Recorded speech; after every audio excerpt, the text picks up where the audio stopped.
கர்த்தருடைய பரிசுத்த நாமத்திற்கு மகிமை உண்டாவதாக. தேவன் அருளிய மினிஸ்ட்ரி மூலமாக உங்களோடு தொடர்பு கொள்வதிலும் அந்த மகிழ்ச்சி அடைகிறோம். இன்றைக்கும் இந்த நாளிலும் தேவன் நமக்கு கொடுக்கிற வார்த்தை எபேசியர் 4ஆம் அதிகாரம் 26, 27 ஆகிய வசனங்கள். நீங்கள் கோபம் கொண்டாலும் பாவம் செய்யாதிருங்கள். சூரியன் அஸ்தமிக்கிறதுக்கு முன்னாக உங்கள் எரிச்சல் தனிய கடவது. பிசாசுக்கு இடம் கொடாமலும் இருங்கள். ஹல்லேலூயா. கிறிஸ்துவுக்குள் பிரியமானவர்களே, கர்த்தருடைய வார்த்தை கூறுகிறது, நீங்கள் கோபம் கொண்டாலும் பாவம் செய்யாதிருங்கள். சூரியன் அஸ்தமிக்கிறதுக்கு முன்னாக உங்கள் எரிச்சல் தனிய கடவது. பிசாசுக்கு இடம் கொடாமலும் இருங்கள் என்று. ஆம் பிரியமானவர்களே, நம்முடைய வாழ்க்கையிலே பிசாசுக்கு நாம் இடம் கொடுக்கக்கூடாது. நம்முடைய இருதயத்திலே இயேசு கிறிஸ்துவுக்கு மாத்திரமே இடம் கொடுக்க வேண்டும். நமக்குள்ளே மாம்சத்தின் கிரியைகள் செயல்படும் என்றால் இயேசு கிறிஸ்துவால் வாசம் பண்ண முடியாது. பிரியமானவர்களே, நம்முடைய வாழ்க்கையிலே மாம்சத்தின் கிரியைகளுக்கு இடம் கொடுக்கிறோமா? கோபத்துக்கு இடம் கொடுக்கிறோமா? பொல்லாத காரியங்களுக்கு இடம் கொடுக்கிறோமா என்பதை ஆராய்ந்து பார்க்க வேண்டும். கோபம் கொண்டாலும் பாவம் செய்யாதுங்கள். நம்முடைய வாழ்க்கையிலே சூரியன் மறைவதற்கு முன்னாக நம்முடைய எரிச்சல் தனிய கடவுது என்று வேதம் சொல்கிறது. இன்றைக்கு ஒருவேளை யார் மீதாவது கோபத்தோடு, வெறுப்போடு, கசப்போடு நாம் வாழ்ந்து கொண்டு இருக்கிறோமா? நம்மை நாமே ஆராய்ந்து பார்க்க வேண்டும். சூரியன் மறைவதற்கு முன்னாக நம்முடைய எரிச்சல் தணிந்து விட வேண்டும். நம்முடைய கோபம் குறைந்து விட வேண்டும். நம்முடைய கோபம் நம்மை விட்டு நீங்க வேண்டும். ஹல்லேலூயா. நம்முடைய வாழ்க்கையிலே மாம்சத்தின் கிரியைகளுக்கு இடம் கொடுப்போம் என்றால், கோபங்கள், வைராக்கியங்கள், விரோதங்கள், அப்படிப்பட்ட காரியங்களுக்கு இடம் கொடுப்போம் என்றால் தேவனுடைய ராஜ்யத்திலே நாம் பிரவேசிக்க முடியாது. பிரியமானவர்களே, நம்முடைய வாழ்க்கையிலே நாம் பரிசுத்தம் உள்ளவர்களாய் வாழ அழைக்கப்பட்டு இருக்கிறோம். ஹல்லேலூயா. யாவரோடும் சமாதானமாக இருக்க அழைக்கப்பட்டு இருக்கிறோம். நம்முடைய இருதயத்திலே யார் மீதாவது கசப்பு இருக்குமென்றால், வெறுப்பு இருக்குமென்றால், வைராக்கியங்கள் இருக்குமென்றால் அதை விட்டுவிட வேண்டும். சூரியன் மறைவதற்கு முன்பாக நம்முடைய எரிச்சல் தணிந்து விட வேண்டும். அப்போது மாத்திரமே கர்த்தர் நம்மை ஆசீர்வதிப்பார். ஹல்லேலூயா. வேதம் சொல்கிறது, ஒருவனும் தேவனுடைய கிருபையை இழந்து போகாதபடிக்கு யாதொரு கசப்பான வேர் முளைத்தெலும்பி கலக்கம் உண்டாக்குகிறதினால் அநேகர் தீட்டுப்படாத படிக்கும் என்று பார்க்கிறோம். ஆம் பிரியமானவர்களே, நம்முடைய வாழ்க்கையிலே நம் தேவனுடைய கிருபைகளை ஒருபோதும் இழந்து போகக்கூடாது. நம்முடைய இருதயத்திலே கசப்பான வேர் முளைத்தெலும்பி அது அநேகரை தீட்டுப்படுத்தும். நம்முடைய இருதயத்திலே தேவையில்லாத காரியங்கள், வைராக்கியங்கள், விரோதங்கள், கசப்புகள், வெறுப்புகள் இருக்கும் என்றால் தேவனுடைய கிருபைகளையும் தேவனுடைய நன்மைகளையும் ஆசீர்வாதங்களையும் நான் இழந்து கொண்டு இருக்கிறோம். கர்த்தருடைய பிள்ளைகள் ஒருபோதும் அப்படிப்பட்ட காரியங்களுக்கு இடம் கொடுக்கக்கூடாது. பிசாசானவன் நம்முடைய இருதயத்திலே வீணான காரியங்களை விதைப்பான், பொல்லாங்கான காரியங்களை விதைப்பான். கர்த்தருடைய பிள்ளைகள் அதற்கு இடம் கொடுக்கக்கூடாது. நம்முடைய இருதயத்திலே கர்த்தராகிய இயேசு கிறிஸ்து வாசம் பண்ண நம் இடம் கொடுக்க வேண்டும். ஹல்லேலூயா. ஒருபோதும் பிசாசுக்கு இடம் கொடுக்கக்கூடாது. ஹல்லேலூயா. நீங்கள் கோபம் கொண்டாலும் பாவம் செய்யாதிருங்கள். சூரியன் அஸ்தமிக்கிறதுக்கு முன்னாக உங்கள் எரிச்சல் தனிய கடவுது என்று வேதம் சொல்கிறது. ஆம் பிரியமானவர்களே, நம்முடைய வாழ்க்கையில் எப்பொழுதெல்லாம் கோபம் வருகிறதோ அதன் பின்பாக நாம் பாவம் செய்து விடுவோம்.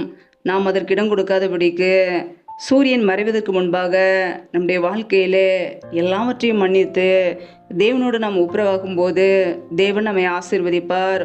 ஒருபோதும் பிசாசுக்கு நாம் இடம் கொடுக்கக்கூடாது. பொல்லாத சத்துருக்கு இடம் கொடுக்கக்கூடாது. திருடன் திருடவும் கொல்லவும் அழிக்கவும் வருகிறானே என்றே வேறொன்றுக்கும் வரான். அவனுக்கு நாம் இடம் கொடுத்தோம் என்றால் நம்முடைய வாழ்க்கையில் உள்ள ஆசீர்வாதங்களையும் சந்தோஷத்தையும் சமாதானத்தையும் திருடி விடுவான். கர்த்தருடைய பிள்ளைகள் ஒவ்வொரு நாளும் நம்மை ஆராய்ந்து பார்ப்போம். நம்முடைய வாழ்க்கையிலே மாம்சத்தின் கிரியைகளுக்கு இடம் கொடுக்கிறோமா அல்லது ஆவியினாலே நடத்தப்படுகிறோமா என்பதை ஆராய்ந்து பார்க்க வேண்டும். ஹல்லேலூயா. வேதம் சொல்கிறது, கிறிஸ்துவனுடையவர்கள் தங்கள் மாம்சத்தையும் அதன் ஆசை இச்சைகளையும் சிலுவையில் அறைந்திருக்கிறார்கள் என்று. நம் ஆவியினாலே நடத்தப்பட வேண்டும். நமக்குள்ளே ஆவியின் கனிகள் செயல்பட வேண்டும். ஆவிக்குரிய கனியாகிய அன்பு, சந்தோஷம், சமாதானம், நீடிய பொறுமை, தயவு, நற்குணம், விசுவாசம், சாந்தம், இச்சையடக்கம், இப்படிப்பட்ட கனிகள் நமக்குள்ளே செயல்படும் போது நம்முடைய வாழ்க்கையிலே ஆசீர்வாதங்களை, நன்மைகளை சுதந்திரித்து கொள்ள முடியும். கர்த்தருடைய பிள்ளைகள் மாம்சத்தின் கிரியைகளுக்கு இடம் கொடுக்காதபடிக்கு ஆவியினாலே நடத்தப்படுவோம். இயேசு கிறிஸ்து நம்மை நடத்துகிறவராய் இருக்கிறார். நம்முடைய இருதயத்திலே கர்த்தராய் இயேசு கிறிஸ்துக்கு இடம் கொடுக்கும்போது அவர் நம்மை நடத்துவார். நம் பரலோக ராஜ்யத்தை சுதந்திரித்து கொள்ள முடியும். ஹல்லேலூயா. ஒருபோதும் மாம்சத்தின் கிரியைகளுக்கு இடம் கொடுத்து பரலோக ராஜ்யத்தை நம்ம இழந்து போகக்கூடாது. நம்முடைய வாழ்க்கையில எப்பொழுதெல்லாம் கோபம் வருகிறதோ சூரியன் மறைவதற்கு முன்பாக அது தணிந்து விட வேண்டும். ஹல்லேலூயா. கர்த்தர் தாமே உங்களை ஆசீர்வதிப்பாராக. ஆமேன். நம்மை நாமே தேவ சமூகத்திலே தாழ்த்தி அர்ப்பணித்து ஜெபிப்போம். ஜெபம். எங்களை அதிகமாய் நேசிக்கிற எங்கள் அன்பின் பரலோக பிதாவே, மெய் துதிக்கிறோம், ஸ்தோத்தரிக்கிறோம் அப்பா.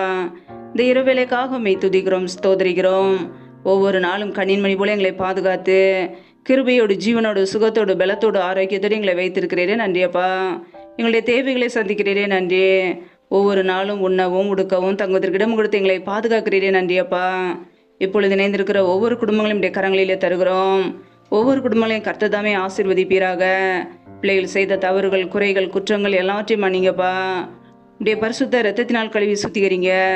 ஒவ்வொரு குடும்பத்தையும் ஆசீர்வதிங்க. பிள்ளைகள் என்னென்ன தேவைகளுக்காக தேவ சமூகத்திலே காத்திருந்து ஜெபிக்கிறார்களோ எல்லாவற்றிலும் நன்மையை கட்டளையிடுங்கப்பா. யாரெல்லாம் பலவீனத்தோடு வியாதியோடு கஷ்டப்படுகிறார்களோ கர்த்தர் அவர்களை தொட்டு சுகமாக்குவீராக.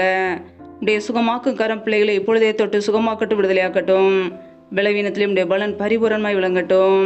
யாரெல்லாம் கடன் பிரச்சனையிலே உபத்திரவத்திலே கண்ணீரோடு வாழ்கிறார்களோ நிம்மதி இல்லாமல் கஷ்டப்படுகிறார்களோ கர்த்தர் அவர்களுக்கு உதவி செய்யுங்கப்பா. பிள்ளைகள் வாழ்க்கையில் உள்ள கடன் பிரச்சனையை நீக்கி ஆசீர்வதிங்க. கைகளின் பிரயாசங்களை பெருக பண்ணுங்க, வருதிக பண்ணுங்க. பிள்ளைகளை கடன் கொடுக்கிறவர்களாய் மாற்றுங்க. உடைய கரங்களிலே தாழ்த்துகிறோம். எந்தெந்த குடும்பங்களிலெல்லாம் திக்கற்றவர்களாய் தனிமையோடு வாழ்கிறார்களோ கணவரால் கைவிடப்பட்ட ஒரு நிலைமையில யார் மேலாமல் கஷ்டப்படுகிறார்களோ கர்த்தர் அவர்களுக்கு உதவி செய்யுங்க. திக்கற்ற பிள்ளைகளுக்கு நேரே சகாயர் மனமிறங்கி ஆசீர்வதிங்க. அப்படி நன்மையினால் அறுப்புங்கப்பா. யாரெல்லாம் கர்ப்பத்தின் கனிக்காக ஜெபிக்கிறார்களோ கர்த்தர் அந்த குடும்பங்களை சந்திங்கப்பா. பிள்ளைகள் வாழ்க்கையில் உள்ள எல்லா தடைகளையும் நீக்கி ஆசீர்வதிங்க. பிள்ளைகள் கர்த்தரால் ஒரு சுதந்திரம், கர்ப்பத்தின் கனி அவரால் கிடைக்கும் பலன் என்று வேதத்தில் நாங்கள் வாசிக்கிறோம். தடைகளை எல்லாம் நீக்கி கர்த்தர் ஆசீர்வதிக்க போகிற கிருபைக்காக உமக்கு ஸ்தோத்திரம். யாரெல்லாம் வேலை இல்லாமல் கஷ்டப்படுகிறார்களோ பிள்ளைகள் படிப்புக்கேற்ற நல்ல வேலைகளை ஏற்படுத்தி கொடுங்கப்பா. அப்படியே கரங்களிலே தாழ்த்தி ஜெபிக்கிறோம். யாரெல்லாம் வாடகை வீட்டில் இருந்து கஷ்டப்படுகிறார்களோ கர்த்தர் அவர்களை ஆசீர்வதிங்க. பிள்ளைகள் தேவைகளை சந்திங்க, பண தேவைகளை சந்திங்க. பிள்ளைகளுக்கு வீடு வாசலை ஏற்படுத்தி கொடுங்கப்பா. அப்படியே கரங்களிலே தாழ்த்தி ஜெபிக்கிறோம். எந்தெந்த குடும்பங்களிலெல்லாம் கணவன் மனைவிக்கிடையே பிரிவினையோடு பிரச்சனையோடு வாழ்கிறார்களோ குடும்பத்தில் சமாதானம் இல்லாமல் நிம்மதி இல்லாமல் கஷ்டப்படுகிறார்களோ கர்த்தர் அவர்களுக்கு உதவி செய்யுங்கப்பா. குடும்பத்தில் தெய்வ சமாதானத்தை கொடுங்க. ஒவ்வொரு குடும்பத்தையும் ஆசீர்வதிங்க. இந்த குடும்பங்கள் எல்லாம் இயேசு கிறிஸ்துவின் நாமத்தினால மறுபடியும் இணைக்கப்படட்டும். கர்த்தரை ஆசீர்வதிக்க போகிற கிருபைக்காக உமக்கு ஸ்தோத்திரம். இந்த இரவு நேரத்தில் இன்பமான தூக்கத்தை கொடுங்க. சத்துரு கொண்டு வருகிற போராட்டங்கள், பிரச்சனைகள், மரண பயங்கள், இருளின் அதிகாரங்கள், ஆபத்துகள், நாச மோசங்கள், தீமைகள், விக்னங்கள் எல்லாவற்றிற்கும் விலைக்கு எங்களை பாதுகாத்து கொள்ளுங்க. உடைய இரத்த கோட்டைகளை மூடி மறைத்து கொள்ளுங்கப்பா. அதிகாலையில் எழுந்து உடைய சமூகத்திலே காத்திருக்க மெய் துதிக்க உடைய நாமத்தை உயர்த்த எங்களை அர்ப்பணிக்கிறோம். நீரே எங்களுக்கு பாதுகாப்பு, நீரே எங்களுக்கு அடைக்கலம். நாங்கள் நம்பியிருக்கிறோம் நீர் ஒருவர் மாத்திரமே. உம்முடைய சமூகத்திலே தாழ்த்துகிறோம், முற்றிலுமாக அர்ப்பணிக்கிறோம்.